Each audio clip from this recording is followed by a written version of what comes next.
নমস্কার বন্ধুরা, আজ একটা সুন্দর হেলদি রেসিপি বানিয়ে আপনাদেরকে দেখাবো। ভিডিওটি স্কিপ না করে সম্পূর্ণ দেখতে থাকুন। তার জন্য এখানে একটি আপেল নিয়েছি, আর এখানে একটি বাটিতে আমি পরিমাণ মতো ময়দা নিয়েছি। আপনারা চাইলে এখানে আটাটাও নিতে পারেন। এবার এর মধ্যে আমি 2 চামচ গুঁড়ো দুধ অ্যাড করে দেব, আর এখানে দিয়ে দেব 1 চামচ চিনি। এখানে যে যেমন মিষ্টি খেতে ভালোবাসে সেই অনুযায়ী দেবে। যেহেতু এখানে গুঁড়ো দুধ দিচ্ছি তাই আমি এখানে 1 চামচ মিষ্টি দিলাম। এবার এখানে আমি দিয়ে দেব স্বাদ মতো নুন। এবার এখানে পরিমাণ মতো আমি জল অ্যাড করে দেব, দিয়ে খুব ভালো করে ব্যাটারটা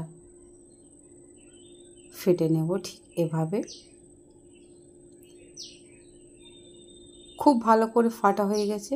এবার যে আপেলটা আমি দেখালাম সেটা ছোট ছোট করে এভাবে কেটে নিচ্ছি। আপনারা চাইলে আপেলটা পেস্ট করেও দিতে পারেন, এতে করে আরও ভালো খেতে লাগবে।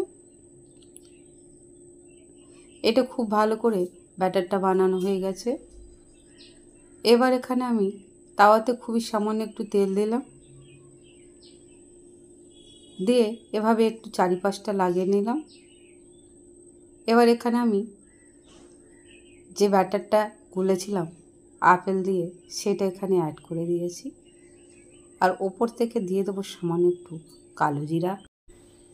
এবার এই পিঠটা আমি কিছুক্ষণ হতে দেব, দেওয়ার পরে এই দিকটা আমি উল্টিয়ে দেব। ঠিক কতটা সুন্দর লাগছে দেখুন বন্ধুরা।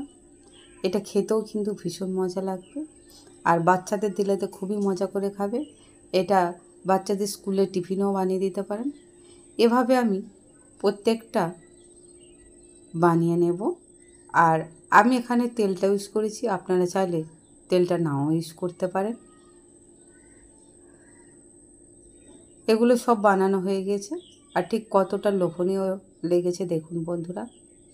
আমার আপেল দিয়ে সকালের ব্রেকফাস্ট বা টিফিন রেডি।